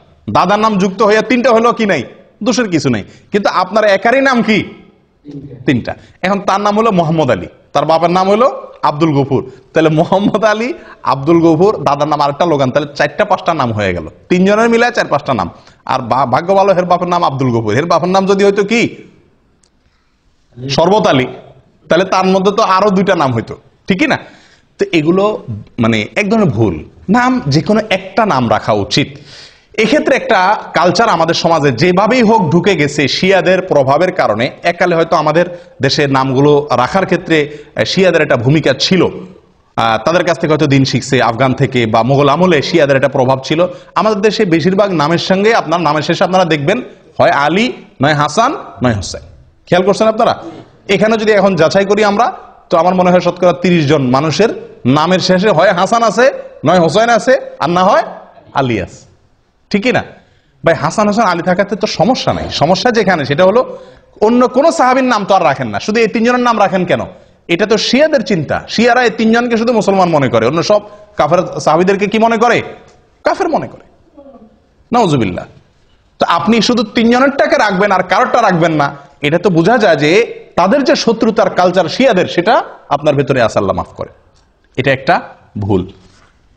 অতএব আপনি যদি মহব্বত করে সাহাবীর নামকে রাখতে চান, তো নামের ক্ষেত্রে তো ওই যে আল্লাহর নাম শুরুতে আব্দুল লাগায় রাখা, এটা এই ক্লাসের নাম। 2 নম্বর হলো নবীদের নাম, 3 নম্বর হলো সাহাবীদের নাম। যে কোনো সাহাবীর নাম আপনি কি করেন, রাখেন, সুন্দর। আলী রাখেন, ওমর রাখেন, আবু বকর রাখেন, কোনো অসুবিধা নাই। তো এক্ষেত্রে যে কোনো একটা নাম আমরা রাখি, কিন্তু ওই যে সাথে আরো 2-3টা লেজুর যুক্ত করে দিই, এবং শেষে আলী, হাসান, হোসাইন মনে রাখ, কামরুল হাসান, দেলওয়ার হোসাইন, হ্যাঁ, তারপরে শরবত আলী, আব্দুল আলী। আর অর্থের দিক থেকে অনেক সমস্যাও আছে, অনেক নামের মধ্যে অর্থের দিক থেকে কি আছে, সমস্যাও আছে। যেমন রহমত আলী, রহমত আলী মানে কি? আলীর রহমত, আলীর করুণা। এ তো শিয়ারা আলী আল্লাহকে আল্লাহর জায়গা দেয়, এই জন্য আল্লাহর আলীর রহমতে তারা সন্তান পাইছে, দেখে সন্তানের নাম রাখে আলীর রহমতে সন্তান পাইছি। আমরা তো এটা বলতে পারি না। হ্যাঁ, আল্লাহ সুবহানাহু ওয়া তাআলার গুণবাচক নামের ভিতরে একটা হলো আলী। আপনি সেই দৃষ্টিকোণ থেকে রাখলে সেটা ঠিক আছে, কিন্তু মানুষ আসলে বুঝেও না কি রাখে, এটা একটা সমস্যা। আরেকটা সমস্যা হলো যেটা উনি বলছেন, ওমর ফারুক। এখানে ফারুক এটা হলো ওমর রাদিয়াল্লাহু তাআলার একটা কি, একটা উপাধি। এটা শুধু ওনার জন্য খাস। আপনি ওমর ফারুক কোন ইয়ের জন্য আপনার সন্তানের জন্য রাখলে সেটা কি হলো না, এটা খাটলো না। আপনি যদি রাখতে চান ওমর রাদিয়াল্লাহু তাআলাকে মহব্বত করে, তা আপনি ওমর রাখেন, কিন্তু ওনার উপাধি আপনার সন্তানের জন্য আপনি জুড়ে দিবেন, এটা সঠিক না। ঠিক একইভাবে আবু বকর সিদ্দিক নাম বেশিরভাগ মানুষ এভাবে রাখে না, ওসমান গনি, ওসমান গনি এভাবে রাখে। তো এরকম আরো বহু সাহাবী আছেন, আবু আইয়ুব আনসারি, এভাবে যুক্ত করে সাহাবীদের নামের সঙ্গে তাদের যে আলাদা পরিচয় আছে ওইটাও আবার যুক্ত করে। ভাই কারোর পরিচয় কেউ কি করতে পারে না, গ্রহণ করতে পারে না, ওইটাকে আলাদা নাম হিসাবে নেন, ঠিক আছে। আপনি কথার কথা মরহুম শেখ মুজিবকে আপনি খুব মহব্বত করেন, আছে না অনেক লোক যে শেখ মুজিবকে মহব্বত করেন দেখে তার নামে সন্তানের কি করেন, নামকরণ করেন। তো মরহুম শেখ মুজিবকে মহব্বত করে আপনি ছেলের নাম যদি মুজিবুর রহমান রাখেন, আপনারা কেউ বাধা দিবে? কিন্তু আপনি যদি ছেলের নাম রাখেন বঙ্গবন্ধু মুজিবুর রহমান, তাহলে মানুষ আসবে না? এটা তো খাটলো না। বঙ্গবন্ধু তো ওনার টাইটেল, এটা তো আর কারোর জন্য আসবে না, নামটা সবার জন্য আসতে পারে। ঠিক একইভাবে আরো যে সমস্ত রাজনৈতিক নেতা আছেন, অন্যান্যরা আছেন, সব ক্ষেত্রে প্রযোজ্য হবে, ঠিক না? ঠিক। অতএব এগুলো একটা ভুল। যাই হোক, সুন্দর অর্থবহ, অর্থের দিক থেকে কোনো খারাপ কিছু নাই এরকম নাম রাখা সবচেয়ে বেস্ট। আল্লাহর নামকে জুড়ে রাখা, 2 নবীদের নাম রাখা, 3 সাহাবীদের নাম রাখা। আফসোসের বিষয় এই 3 শ্রেণীর কোনোটার ব্যাপারে আগ্রহ নাই। আমাদের কাছে যত মানুষ নাম চাইতে আসে, বেশিরভাগ মানুষ বলে আনকমন নাম দেন, 2 অক্ষরের নাম দেন, ওই যে টালটু বল্টু যেগুলো শুনে নাই কোনোদিন, এরকম নাম চায়, যে নাম কোথাও নাই আশপাশে, এরকম নাম চায়। একটা লোক বড় না, সবচেয়ে সুন্দর অর্থবহ নাম দেন আমাকে, আল্লাহ তাআলা আমাদেরকে তৌফিক দান করেন আমলের। সময়ত ভাইরা, নামের আমল চলে গেল 7 নম্বর। 8 নম্বর আমল আকিকা করা। কি করা? আকিকা করা। শিশুর জন্মের পরে আকিকা, এটি গুরুত্বপূর্ণ একটি আমল। আকিকা সর্বোচ্চ সুন্নত, এর উপরে না। ফরজ ওয়াজিব অবশ্যই না, এটার সর্বোচ্চ গুরুত্ব হলো কি পর্যন্ত? সুন্নত পর্যন্ত। অনেকে মুবাহ বলছেন, অর্থাৎ জায়েজ। যাই হোক, আকিকা শব্দের অর্থ হলো কাটা। আক্কা ইয়াউক্ক শব্দের অর্থ কি? কাটা। তো আকিকারে কাটা কেন বলা হয়? কারণ ওই দিন ছাগল জবা হয়, কাটা হয়। অথবা কেউ কেউ বলছেন যে ওই দিন বাচ্চার চুল কাটা হয়, সেজন্য ওই দিনের জবাইয়ের নামও হয়ে গেছে কি? কাটার জবাই, অর্থাৎ কাটার দিনের জবাই, নামই হয়ে গেছে আকিকা, মানে কাটা। আচ্ছা, আকিকা সম্পর্কে নবী সাল্লাল্লাহু আলাইহি সাল্লাম থেকে অনেক হাদিস পাওয়া যায়, বহু হাদিস পাওয়া যায়। তার সবগুলো তো আমরা বলতে পারবো না। এর ভিতরে একটা হলো আব্দুল্লাহ ইবনে আব্বাস রাদিয়াল্লাহু তাআলা আনহু থেকে বর্ণিত, সুনানে নাসাঈর ভিতরে আসছে। তিনি বলেন, নবী সাল্লাল্লাহু আলাইহি সাল্লাম তার নাতি হাসান এবং হোসেন রাদিয়াল্লাহু তাআলা আনহুমার জন্মের পরে তিনি 2টি করে মেষ জবাই করেছিলেন। কে? নবী সাল্লাল্লাহু আলাইহি সাল্লাম। এবং তিনি নির্দেশ করেছেন, ইবনে মাজাহ এর হাদিসে আসছে, আয়েশা রাদিয়াল্লাহু তাআলা বলেন, আমারানা রাসূলুল্লাহ সাল্লাল্লাহু আলাইহি সাল্লাম, আমাদেরকে নবী সাল্লাল্লাহু আলাইহি সাল্লাম নির্দেশ করেছেন, আন-নাউক আনিল গোলামে শাতাইনে, যে ছেলে হলে যেন 2টা ছাগল আমরা আকিকা হিসাবে জবাই করি, ও আনিল জারিয়াতে শাত, আর মেয়ে হলে 1টা ছাগল যেন জবাই করি। তাহলে এই হাদিসগুলো দ্বারা বোঝা গেল যে আকিকা করা নবী সাল্লাল্লাহু আলাইহি সাল্লামের একটি আমল, সুন্নাত। তাহলে এটা আমরা করার চেষ্টা করবো ইনশাআল্লাহ বিইذনিল্লাহ। আকিকার ক্ষেত্রে প্রথম কথা হলো আকিকার সময়সীমা। কোন সময় করতে হবে? 7 নম্বর দিনে। 7 নম্বর দিন কোনটা? অনেকে ভুল বুঝেন। সন্তান জন্ম হয়েছে যেদিন, ওই দিনের পরে 7 দিন পরে না। অনেকে জন্ম হওয়ার পরে 7 দিন পরে করে, 7 দিন পরে না, 6 দিন পরে, 7 নম্বর দিনে। আর সহজ হবে বোঝার জন্য, যেই দিনে সন্তান জন্মগ্রহণ করে, যেই বারে জন্মগ্রহণ করে, পরের সপ্তাহ তার আগের দিন। রবিবারে জন্মগ্রহণ করলো, তাহলে 7 নম্বর দিন কি বারে হবে? শনিবার হবে। সোমবার না, সোমবার তো আরো পরে হবে, শনিবার হবে। রবিবারে হলে রবি, সোম, মঙ্গল, বুধ, বৃহস্পতি, শুক্র, শনি, 7 নম্বর দিন হবে শনিবার। সোমবারে জন্মগ্রহণ করলে আকিকা হবে কি বারে? রবিবারে। শুক্রবারে জন্মগ্রহণ করলে আকিকা হবে বৃহস্পতিবারে। এ হলো আকিকার সময়, 7 নম্বর দিন। তবে বুরাইদা রাদিয়াল্লাহু তাআলা আনহু থেকে বর্ণিত এক হাদিসে আসছে, যেটি বাইহাকিতে বিশুদ্ধ সূত্রে বর্ণিত হয়েছে, যে নবী সাল্লাল্লাহু আলাইহি সাল্লাম বলেছেন, আল আকিকাতু তুযবাহু লিসাবঈন আও লি14 আও লি21। আকিকার পশু জবাই করতে হবে 7 নম্বর দিনে, অথবা অপশন আছে, দ্বিতীয় সুযোগ আছে, সেটা হলো 14 নম্বর দিনে, অথবা 3 নম্বর সুযোগ আছে 21 নম্বর দিনে। এই তিনটাই এই হাদিস দ্বারা বোঝা গেল সুন্নাত। তবে 1 নম্বরের সুন্নাত হলো, ফার্স্ট ক্লাসের সুন্নাত হলো 7 নম্বর দিনে করতে পারলে উত্তম, আর না হলে 14 বা 21 নম্বর দিনের আরো 2টা স্টেশন আছে, সেগুলো ধরতে পারেন। কিন্তু যদি এই 3 দিনের কোনো দিন আপনি করতে না পারেন, তাহলে সুযোগ আছে পরবর্তীতে যে কোনো সময় করার, কিন্তু এই 3 দিনে বা বিশেষ করে 7 নম্বর দিনে করা উত্তম। এখন একটা প্রশ্ন আসে, মেয়েদের জন্য আকিকার পশু জবাই করতে হবে 1টা, ছেলেদের জন্য হলো 2টা। কেন? এটা কিছুটা বৈষম্য মনে হয় না? বিশেষ করে আজকের নারীবাদীর যে জোয়ার চলতেছে, নারীবাদের জোয়ারে তো এটা বড় প্রশ্ন। ছেলে হয়েছে দেখে কি খুশি দেখা ইসলাম 2টা করতে বলছে, মেয়েদের বেলা 1টা কেন? হ্যাঁ, একজন মুসলিমের সবচেয়ে বড় উত্তর হলো এক্ষেত্রে, আমরা নবী সাল্লাল্লাহু আলাইহি সাল্লাম এর অনুসরণ করার জন্য আল্লাহ নির্দেশ করেছেন, উনি বলেছেন, সেটা আমান্না সাল্লাম না, আমরা মেনে নিয়েছি। যুক্তি খুঁজে আমল করা, এটার নাম কি নয়? ইসলাম নয়। যারা যুক্তি ছাড়া আমল করে না, বিশ্বাস করে না, তারা মুসলিম না। তারা কি না? যুক্তি ছাড়া বুঝে না। তার আগে যুক্তি দিতে হবে তারে, প্রত্যেকটা কাজ তারপরে সেই করবে। তাহলে এটার কি বলে না? ইসলাম গ্রহণ বলে না।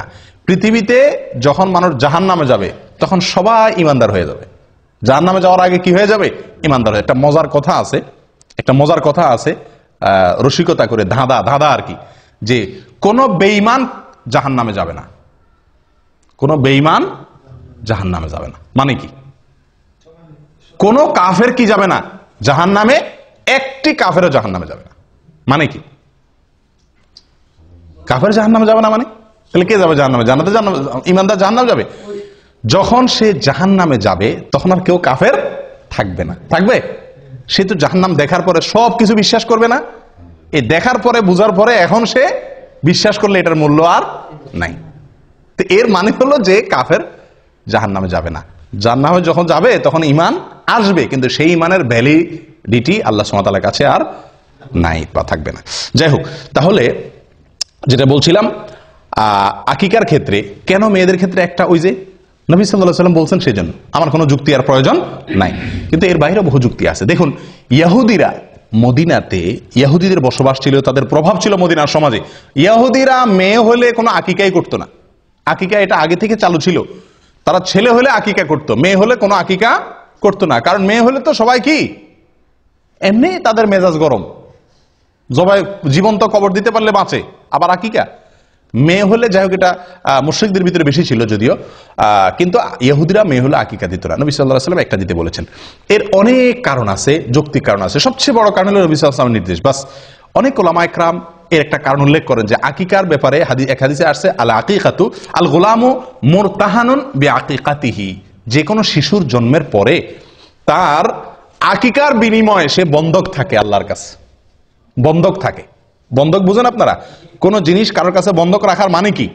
টাকা দিয়ে সেই জিনিসটা আমি কি করতে পারবো? ছাড়াতে পারবো। না ছাড়াইলে ততক্ষণ পর্যন্ত ওটা আমার হবে না। সন্তান বন্ধক থাকে জন্মের পরে, আকিকা দিলে বন্ধক ছুটে। মানে কি? কি বন্ধক থাকে? এর ব্যাখ্যা কি? এর ব্যাখ্যা সম্পর্কে অনেক কথাই আছে, মুহাদ্দিসিন ইকরাম বলেছেন। হাদিসে স্পষ্ট কিছু বলা হয় না। কেউ কেউ বলেছেন এর মানে হলো এই শিশু কিয়ামতের দিন তার বাবার জন্য সুপারিশ করবে না যদি বাপে আকিকা না করে। আকিকা করলো, বন্ধক ছুটে গেছে, এবার সুপারিশ করবে। কেউ কেউ বলেছেন এর মানে হলো আল্লাহ তাআলা একে শয়তান থেকে সুরক্ষিত করা, দুনিয়াতে বিপদ আপদ থেকে রক্ষা করা, এই জিনিসগুলো মানে লক থাকে। আকিকা করলো, লক খুলে গেল। কথা বুঝে আসছে? তো ছেলেদের জীবনে নিরাপত্তার ঝুঁকি সবচাইতে বেশি মেয়েদের তুলনাতে, এবং ডাক্তাররা বলেন যে পুরুষদের শরীরে রোগ প্রতিরোধ ক্ষমতা মেয়েদের তুলনাতে কম থাকে, আর মেয়েদের শরীরে রোগ প্রতিরোধ ক্ষমতা একটু বেশি থাকে। আল্লাহ সৃষ্টি করছেন এভাবে।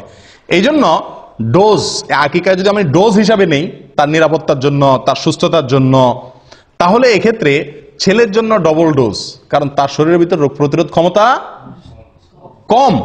আর মেয়ের জন্য সিঙ্গেল ডোজ, কারণ তার শরীরে রোগ প্রতিরোধ ক্ষমতা বেশি। শুধু তাই নয়, মেয়ে এবং ছেলে এদের উভয়ের মধ্যে আমরা যদি দেখি জীবনের রিস্ক কার বেশি?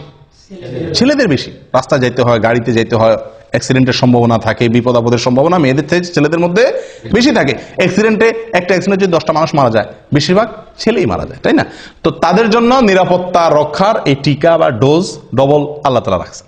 এটা একটা যুক্তি, কিন্তু এটা সঠিক হওয়া কোনো জরুরি না। এরকম অনেক যুক্তি দেওয়া যেতে পারে। সবচেয়ে বড় যুক্তি হলো আল্লাহ এবং তার রাসূলের নির্দেশ। ব্যাস, মেয়ে হলে একটা, ছেলে হলে দুইটা। তবে এক হাদিসে আসছে ছেলেদের জন্য দুইটা, যে ছাগল আপনি জবাই করবেন সে দুইটা কি হইতে হবে? সমান সমান হওয়া উচিত। না হলে হয়ে যাবে, কিন্তু উচিত হলো সমান সমান হওয়া, কাছাকাছি হওয়া। মানে দেখতে একেবারে একটা আসমান আর জমিন যেন তফাৎ না হয়ে যায়। আমরা অনেকেই একটা গরু দেই, একটা ছাগল দেই, তাই না? তারা এই হাদিসের খেলাফ আমল হয়ে যায়। আপনি মনে করেন যে বিশাল বড় গরু দিলাম, সওয়াবটা বেশি হয়ে গেলেন, নামটা বেশি পাইছেন, গোশত বেশি পাইছেন, মানুষ বেশি খাওয়াইছেন, বাহবা বেশি পাইছেন, ঠিক আছে, কিন্তু সুন্নতের উপরে আমল আপনার হলো না। কারণ হাদিসে একেবারে সুস্পষ্টভাবে বলা আছে যে আকিকার পশু যেন কি হয়? দুইটা কাছাকাছি হয়, দেখতে যেন খুব বেশি বেশ কম না হয়। আকিকা কোন পশু দিয়ে দিবেন, এটা একটা বড় প্রশ্ন। এবং কোরবানির সাথে আকিকা মিশানো, এটা আরেকটা বড় প্রশ্ন। দেখুন ভাই, কোরবানির সাথে আকিকা মিলায়া একসাথে দেওয়া যাবে কিনা, একই গরুতে কোরবানি আকিকা মিক্স করে দেওয়া যাবে কিনা, আমাদের দেশের অনেক উলামা ইকরাম বা বেশিরভাগ উলামা ইকরাম যাবে বলেন। অথচ হানাফি মাযহাবের একজন প্রসিদ্ধ আলেম, পাকিস্তানের মুফতি রশিদ আহমদ রাহিমাহুল্লাহ, উনি আহসানুল ফতোয়া একটা বিরাট বড় ফতোয়ার কিতাব লিখেছেন। এই ফতোয়ার কিতাবে এবং অন্যান্য জায়গাতে তিনি এটার খুব ঘোরতর বিরোধিতা করেছেন, যেটা জায়েজ নাই। খোদ হানাফি মাযহাবের উলামা ইকরামেরই, আমাদের হানাফি মাযহাবের উলামা অনেকে বিরোধিতা করেন, এবং এটাকে মোটের উপরে আমরা অ্যানালাইসিস করলে দেখি এই কাজটি সতর্কতামূলক হলো। নবী সাল্লাল্লাহু আলাইহি ওয়াসাল্লাম যেভাবে করছেন ডাইরেক্ট সেভাবে করতে পারা। সেটা কি? ছাগল দেওয়া, কোরবানি গরুর ভিতরে কি না আকিকা মিক্স না করা। কোন দিক থেকে কোরবানির সাথে আকিকার মিল থাকলেও অনেক দিক থেকেই মিল নাই। কোরবানির সময় আকিকার সময় এক না, অনেক দিক থেকে বেশ কম আছে, অনেক দিক থেকে মিল আছে। যাই হোক, তো এই জন্য আকিকা কোরবানির সাথে না মিশাইয়া আলাদা দেওয়া উচিত। এটা একটা বিষয় গেল। আরেকটা বিষয় হলো যে এক গরুতে কোরবানি দিলে আপনি কয়জনের পক্ষ থেকে চলে? 7 জনের, কিন্তু আকিকা দিলে 1, ছেলে হলে 1টা। কিন্তু সেক্ষেত্রেও ওই যে 2টা পাশাপাশি রাসূল ইসলাম কাছাকাছি বয়সে বলতে বলছেন, তাহলে সেক্ষেত্রে 2 গরু তো আকিকা মানুষ দেয় না, হয় 1টা দেয় গরু, ওইটা দিয়ে 2 ছেলে হলে 1 গরুতে সেরে ফেলে, অথবা 1 গরুর সাথে বড় ধরে একটা ছাগল দেয়। অনেকে তো গরুতে অংশ দেয়, তো এই অংশ দেওয়া না দেওয়া উচিত, ডাইরেক্ট গরু বা ছাগল দেওয়া উচিত। দেখুন ভাই, আকিকার 3টা শ্রেণী আমি বলি। এক হলো আপনি গরুতে 2 নাম দিলেন, এটা হাদিসের থেকে অনেক দূরে হয়ে যায়, এটা সম্পূর্ণ যুক্তি নির্ভর হয়, দলিলের সরাসরি দলিলের সাথে মিলে না। নাম্বার 2, 2টা ছাগল দেওয়া বা 2টা ভেড়া দেওয়া সরাসরি, এটা নবী সাল্লাল্লাহু আলাইহি ওয়াসাল্লাম আমার সাথে মিলে, এটা হলো A ক্লাসের। আরেকটা হলো যে 1টা গরু দিলেন 1টা ছাগল দিলেন, এটা কোনো রকমের চলে, বুঝে আসছে কথা? কিন্তু সবচেয়ে উত্তম হলো 2টা ছাগল দেওয়া। আকিকা যদি কেউ দিতে না পারে, সমস্যা আছে? কোনো বিশেষ কোনো অসুবিধা নাই, হারাম না, কারণ এটা ফরজও নয় ওয়াজিবও নয়। কিন্তু বিনা কারণে আকিকা কি করা উচিত না, ছাড়া উচিত না। আমাদের সমাজে অনেক লোক আকিকা দেয় না, অথবা বাপ হইছেন, ছেলের বাপ হইছেন, 1টা ছাগল বলে যে 1টা ছাগলের টাকা আছে আমার কাছে, সমস্যা আছে? সমস্যা নেই, আপনার যদি সামর্থ্য না থাকলে 1টা দিবেন। কিন্তু আমাদের দেশে মানুষের জন্য আমি বলি যে 1টা দিলে চলবে না ছেলের বাপ হইলে। কেন? কারণ ছেলের বাপে যদি বলে যে আমার সামর্থ্য নাই, আমার তার সাথে কথা আছে। কেমনে সামর্থ্য নাই আপনার? আপনার সামর্থ্য নাই কেমনে আমার বুঝাই দেন। একজন বাপ সন্তান জন্মের পরে কমের পক্ষে 10 কেজি মিষ্টি কিনা লাগে আমাদের দেশে, লাগে কি লাগে না?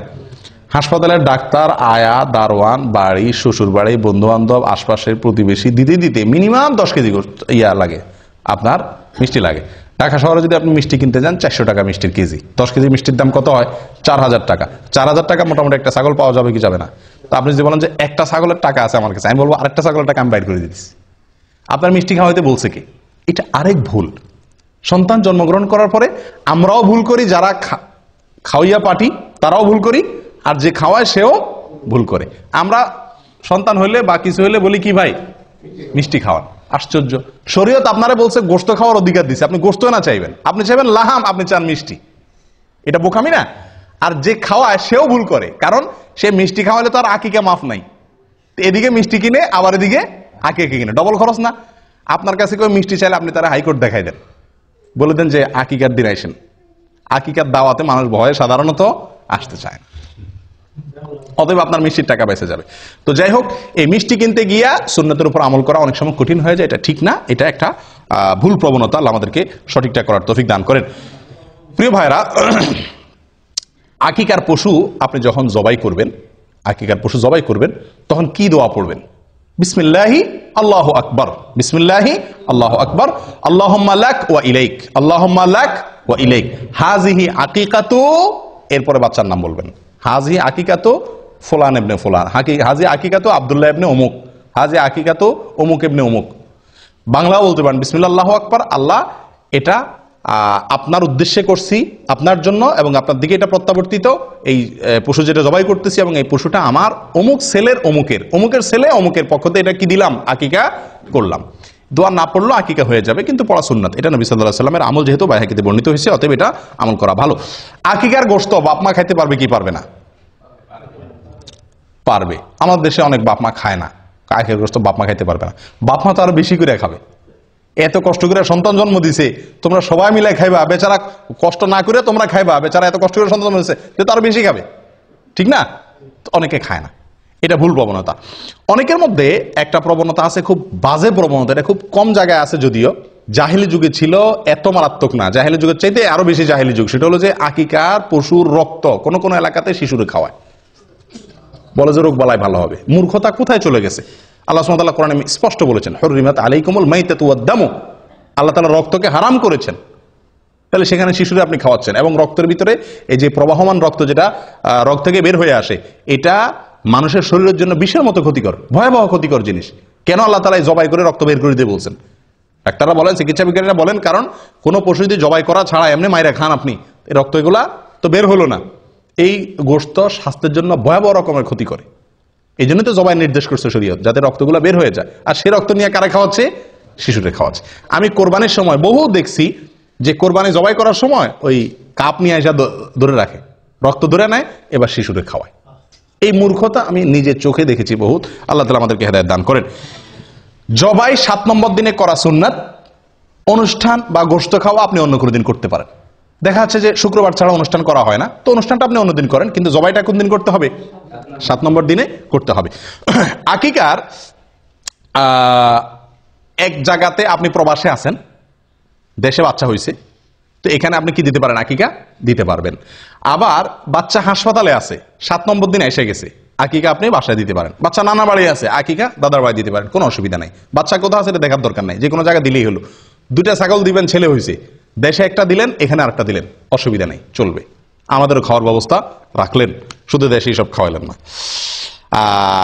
আকিকার অনুষ্ঠান শেষ, আকিকার ঘরে শেষ কথা, আকিকার অনুষ্ঠান। কি অনুষ্ঠান রে ভাই? আকিকার অনুষ্ঠান। আকিকার অনুষ্ঠান আমাদের দেশে এটা একটা জুলুমের অনুষ্ঠান হয়ে গেছে। আকিকার অনুষ্ঠান করাতে দোষের কিছু না, কিন্তু আকিকার অনুষ্ঠানে যে চাঁদাবাজি হয় এটা অত্যন্ত নিকৃষ্টতম একটা কাজ। আপনি বলবেন মানুষ খুশি হয়ে দেয়, আমি বলবো না। খুশি হয়ে 100 জন অতিথি থাকলে তার ভিতরে 20 জন হয়তো মন থেকে খুশি হয়ে দিচ্ছে, বা 30 জন দিচ্ছে, বা 50 জন দিচ্ছে। একটি লোক যদি নাখোশ হয়ে আপনার সিস্টেমের কারণে দিতে বাধ্য হয়, লজ্জায় পড়ে দেয়, তাহলে আপনি তার গুনাহগার। এই উপহারটা আপনার জন্য হারাম হয়ে গেল। নবী সাল্লাল্লাহু আলাইহি ওয়াসাল্লাম বলেছেন, লা ইয়াহিল্লু মালু ইমরিইন মুসলিমিন ইল্লা বিতিবি নাফসিহি। কোন মুসলমানের মাল তার সন্তুষ্ট চিত্তে না হলে, মন থেকে সে খুশি হয়ে না দিলে, বাধ্য হয়ে দিলে, এটা জায়েজ নেই, হারাম। এটা হলো চাঁদা। এটা হলো কি? চাঁদা। আমি বলি মাস্তানরা যে চাঁদাবাজি করে আমাদের দেশে, মাস্তানরা যে চাঁদাবাজি করে ওইটা, আর এই বিয়ের উপহার আর আকিকার উপহার, এই 2 চাঁদা, এটারও আমি চাঁদাবাজি বলি। এই চাঁদা আর মাস্তানের চাঁদা, এই দুইটার ভিতরে পার্থক্য একটা, মূল জিনিস একই। পার্থক্য কি? পার্থক্য হলো মাস্তানে চাঁদাবাজি করার সময় কিছু খাওয়াইটা হয় না, ডাইরেক্ট চাঁদাটা নিয়ে নেয়। আর আকিকার অনুষ্ঠান, বিয়ের অনুষ্ঠানে এক থাল খাওয়াইয়া চাঁদাটা নেন। এই হলো 2 চাঁদার ভিতরে পার্থক্য। কিন্তু বেশিরভাগ লোক না হইলেও কিছু লোক হইলেও নাখোশ হয়ে যায়। বিশেষ করে এই অনুষ্ঠানগুলোতে একান্ত কাছের বাচ্চার, খুব কাছের লোক, ফুফু ভাই, এরা হয়তো একটা চেইন দিল, একটা আংটি দিল, বা একটা কিছু দিল, নগদ টাকা দিল, অসুবিধা নেই। কিন্তু অন্যান্য অনেক লোক আছে যারা আকিকার অনুষ্ঠানে খালি হাতে যাইতে পারে না। এই দেশে এই কালচারটা নেই।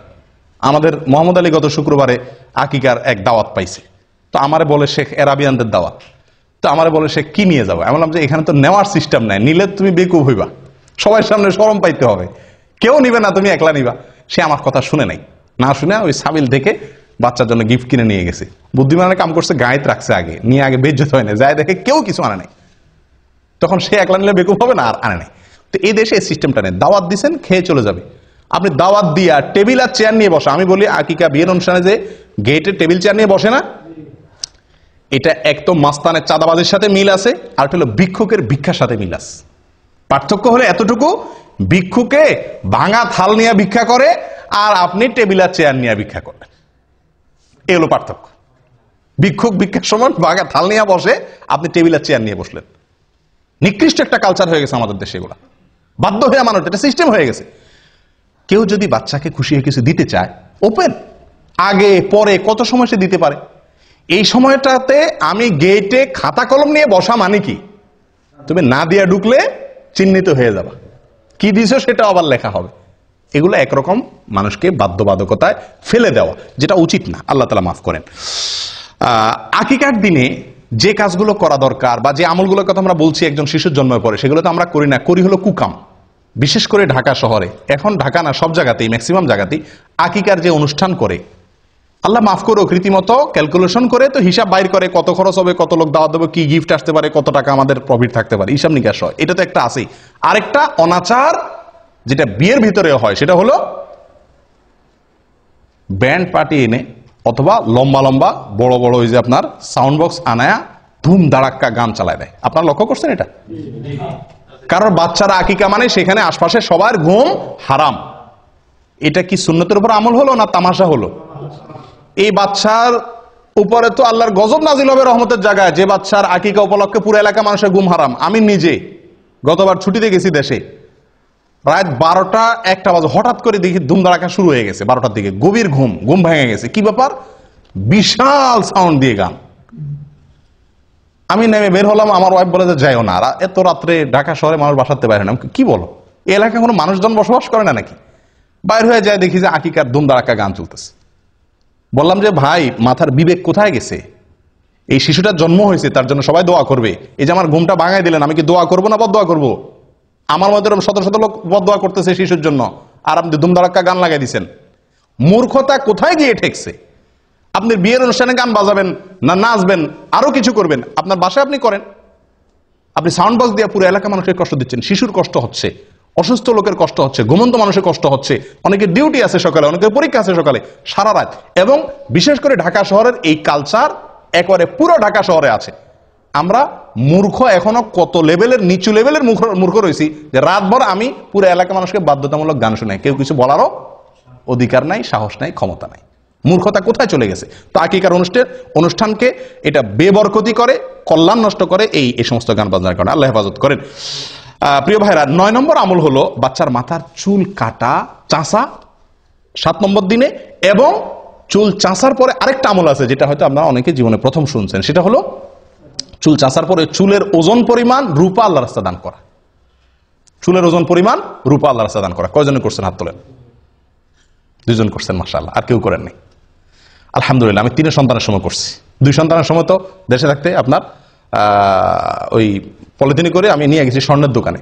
স্বর্ণের দোকানে যায়, কারণ স্বর্ণের দোকান ছাড়া তো আর এত অল্প চুল মাপার মতো কি নাই, বাটখারা কারোর কাছে এত ছোট নাই। তো তাদের কাছে মাপাইয়া তখন 25 টাকা না 35 টাকা এরকম অল্প কিছু হয়েছে দিয়ে দিছি। মনে রাখতে হবে এটা একটা আমল, সুন্নাত। খুঁটে খুঁটে এই সমস্ত সুন্নতের উপর আমল করা দরকার, কিন্তু আমরা জানি না আমল করবো কোত্থেকে। আপনি রূপা দেওয়া জরুরি না, রূপার সমান মূল্যে দান করে দিলেন, কিন্তু ওই চুলের উপরে আন্দাজ করে মাপতে না পারলেও আন্দাজ করে অন্তত দিয়ে দিলেন, এটা করা উচিত। এবং এ সম্পর্কে মুসনাদ আহমদের ভিতরে বিশুদ্ধ সূত্রে বর্ণিত আছে হাদিস, এবং আরো অন্যান্য জায়গাতে মোটামুটি কম বেশ হাদিস আছে। তার ভিতরে একটা হলো আবু রাফি রাদিয়াল্লাহু তাআলা আনহু বলেন, যেটা মুসনাদ আহমদের ভিতরে আসছে, তিনি বলেন যে নবী সাল্লাল্লাহু আলাইহি সাল্লাম যখন হাসানের জন্ম হয়েছিল, তখন এই শিশুর মা ফাতেমা রাদিয়াল্লাহু তাআলা আনহাকে বলেছেন, ইহলিকি রাসা, এ ফাতেমা, এই ছেলের চুল চাঁচো, ওয়া তাসাদ্দাকি বিওয়াজনি শারিহি ফিদ্দাতান আলাল মাসাকিন, মিসকিনদেরকে এই বাচ্চার চুলের ওজন পরিমাণ রূপা দিয়ে দিও। কে বলছেন? নবী সাল্লাল্লাহু আলাইহি সাল্লাম। কাকে বলছেন? ফাতেমা রাদিয়াল্লাহু তাআলা আনহাকে। অথচ এই আমলটা আমরা জানিই না। এটা করার চেষ্টা করবেন তো ইনশাআল্লাহ, আল্লাহ তাআলা তৌফিক দান করুন। 10 নম্বর আমল হলো, এটা আরো বিদায় হয়ে গেছে, এটা আমি নিজেও জানতাম না, এবং আমার 3 সন্তান কোনোটার সময় করি নাই। সেটা হলো যে সন্তান জন্মের পরে জাফরানের কালার দিয়ে টাকের মধ্যে একটু লাগাই দেওয়া, মাথা কালার করা হালকা একটু, আনন্দের অংশ হিসাবে। এগুলো কোনো জরুরি আমল না, কিন্তু হাদিসে বর্ণিত আছে। হাদিসটা শুনেন, আয়েশা রাদিয়াল্লাহু তাআলা বর্ণনা করছেন, এবং এটি সহিহ ইবনে হিব্বানের ভিতরে আছে, এটাও সহিহ সূত্রে বর্ণিত। তিনি বলেন, জাহেলি যুগের মানুষ, আইয়ামে জাহেলিয়াত যুগের মানুষ আকিকার পশুর রক্ত নিয়ে বাচ্চার মাথা চুল চাচার পরে ওটাতে কি করতো? মাখায় দিত। তো রক্ত নাপাক, হারাম জিনিস, এটা দিয়ে বাচ্চার শরীর মাখাবে, এটা তো ভালো জিনিস না করো। নবী সাল্লাল্লাহু আলাইহি সাল্লাম তখন নির্দেশ করলেন সাহাবীদেরকে, ইজআলু মাকানাদ দামি খালুকান, তোমরা রক্ত না মাখায়া রং মাখাও। জাফরানের রং হলে সবচেয়ে উত্তম বা বেস্ট। এটা কোনো জরুরি কোনো আমল না, করতে পারলে করলেন, না করতে পারলে নাই। এবং একইভাবে সুনানে আবু দাউদের ভিতরেও এই বিষয়ে হাদিস বর্ণিত আছে, বুরায়দা রাদিয়াল্লাহু তাআলা আনহু থেকে একই জিনিস প্রমাণিত হয়। তাহলে 10 নম্বর আমল হলো মাথায় রং দেওয়া, এবং সেটা চুল চাঁচাটা ছেলে হোক মেয়ে হোক সবার জন্য 7 নম্বর দিনে হলে উত্তম এবং সুন্নাত। 11 নম্বর শেষ আমল, 13টা বলছিলাম না, 13টা না 11টা ভুল বলছি। 11 নম্বর শেষ আমল হলো খাতনা করা। কি করা ভাই? খাতনা মানে মুসলমানি করা। এবং এই মুসলমানিটা 7 নম্বর দিন করা উত্তম। কবে করা উত্তম? 7 নম্বর দিনে। চিন্তা করেন, এত ছোট বাচ্চারা কেমনে মুসলমানি করাবে? ছোট থাকতেই মুসলমানি করাতে সুবিধা, ছোট থাকতেই মুসলমানি করতে সুবিধা। আমার ছোট ছেলেটাকে এখানে মুসলমান করছি 7 নম্বর দিনে। মুসলমানি করে ডাক্তার নার্স আইনে আমার করলে দিল, 1 ফোঁটাও কাঁদে নেই বাচ্চা। পরে একটু হালকা করে কাঁদছে, এবং কয়েকদিনের ভিতরে শুকায় গেছে, আমরা টেরই পাইনি। কিন্তু বড় ছেলেটাকে মুসলমানি করাইছি, বড় হওয়ার পরে ওইটা মুসলমানি করার সময় মনে হয় হাসপাতাল মনে ভেঙে ফেলবে অবস্থা করে ফেলছে। আর গ্রাম দেশে যদি মুসলমানি করানো হয়, হায় রে হায়, ওরে দৌড়াইয়া ধরতে তো 3 জন লাগে। বেচারারে দৌড়াইয়া ধরে আনলেন, এরপরে হাত বাঁধরে, পাও বাঁধরে, একজনে পাও ধরো, একজনে হাত ধরো, একজনে চোখ বাঁধো, এরপরে ছেলের কান্দা, এরপরে ছেলের মার কান্দা, ছেলের বাপের কান্দা, পুরো এলাকা গরম হয়ে যায়, তাই না? কারণ ওই সময় আসলেও কষ্ট হয়। যত বড় হয় তত মুসলমানি করা কষ্ট হয়, যত ছোট থাকতে মুসলমানি করাবেন তত সহজ। 7 নম্বর দিনে করতে পারলে সবচেয়ে ভালো। হাসপাতালে নিয়ে যান, ডাক্তারদের বলেন করে দিবি, একেবারে টেরি পাবে না, সবচেয়ে সহজ। যাই হোক, এটা 7 নম্বর দিনে করতে হবে এমন কোনো জরুরি না, কিন্তু এটা খুব গুরুত্বপূর্ণ। এই যতগুলো আমল বললাম 11টা, এর ভিতরে সবচাইতে জরুরি আমল হলো এই শেষেরটা, খাতনা করা, এটাকে সুনানুল ফিতরা বলা হয়েছে। এমনকি এই খাতনা মেয়েদেরও করাইতে হয় যদি প্রয়োজন হয়। এই খাতনা হলো লজ্জাস্থানের সামনে যে অতিরিক্ত অংশ চামড়া দলা হয়ে থাকে, এর পেঁচে পেঁচে পেশাব থাকে, নাপাক থাকে, পরে এগুলো অ্যালার্জি হয়, স্বাস্থ্যের জন্য ক্ষতি হয়, নাপাকও থাকে, অনেক সমস্যা হয়, এটাকে কেটে ফেলে দিতে হয়। তো আমাদের দেশে সাধারণত মেয়েদের শারীরিক গঠন সেরকম না, যার কারণে আমাদের দেশে এটা প্রয়োজন হয় না, কিন্তু অনেক দেশে প্রয়োজন হয়। শারীরিক গঠনের কারণে খাতনা বাচ্চাদেরও মেয়েদের ক্ষেত্রেও করতে হয়, কিন্তু ছেলে মেয়ে সকলের জন্য এটা বিধিবদ্ধ। তাহলে মোট 11টা আমল আমরা জানলাম। কার জন্য এগুলা? একটা শিশুর জন্মের পরে তার অভিভাবকদের বা আমাদের অন্যদের করণীয় 11টা আমল আমরা বলি তো বাই সিরিয়াল। প্রথম আমল কি? সহবাসের সময় দোয়া করা, শয়তানের আশ্রয় চেয়ে নেওয়া। নাম্বার 2, ভূমিষ্ঠ হওয়ার পরে আল্লাহর আশ্রয় চাওয়া এবং বদনজর থেকে বাঁচার জন্য দোয়া করা, এটা কোনো নির্দিষ্ট সময় ঠিক করা নাই। 3 নম্বর, সন্তান কোন বাচ্চার জন্মগ্রহণের সংবাদ শোনার পরে ছেলে মেয়ে হয়েছে কোনটা হয়েছে এটা না জিজ্ঞাসা করে আগে আলহামদুলিল্লাহ রাব্বুল আলামিন বলে আল্লাহ শুকরিয়া আদায় করা। 4 নম্বর আমল বলেন, আপনারা কি শুনছেন? আকিকা বহুত পরে আজান দেওয়া, বাচ্চার কানে আজান দেওয়া 4 নম্বর। 5 নম্বর হলো তাহনিক করা, তাহনিক খেজুরের রস তার মুখে দেওয়া 5 নম্বর। 6 নম্বর আমল বলেন।